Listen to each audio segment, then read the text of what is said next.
Classic pulburon na ala Goldilocks. Tingnan nyo naman kung gaano kasosyal yan. Pwede nyo ito gawing pang start ng pulburon business. Hitsura pa lang mukhang mamahalin na. Umpisahan na nga natin dito sa ating 2 cups ng all-purpose flour. I-mix-mix lang natin ito hanggang sa medyo mag-golden brown at mabango na. At pwede na natin ilagay ang 3/4 cup ng puting asukal. At sunod natin ilagay ang 1 cup ng powdered milk. Pwede kayo magdagdag ng asukal at gatas, depende na sa inyong panlasa.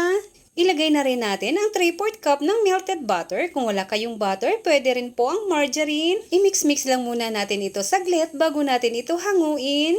Ilipat lang natin dito sa ating lalagyan at palamigin. Once medyo malamig na, durugin lang natin para matanggal ang mga buo-buo. At dito, meron tayong 2 pack ng cream o cookies. Durugin lang natin itong mabuti, gaya nito, bago natin ihalo dito. At haluin lang natin itong mabuti.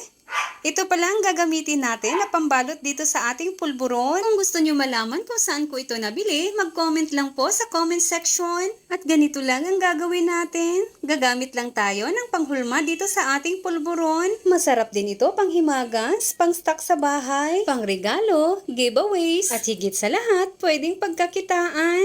Paboritong paborito ito ng mga chikiting. I-sealed lang natin ito gamit itong sealer natin. Maliit, ang cute. Hindi mo naman kailangan ng malaking puhunan dito. Napakamura lang po nitong pambalot na ginamit natin at itong sealer. At ayan na, may masarap na pulburon na tayo.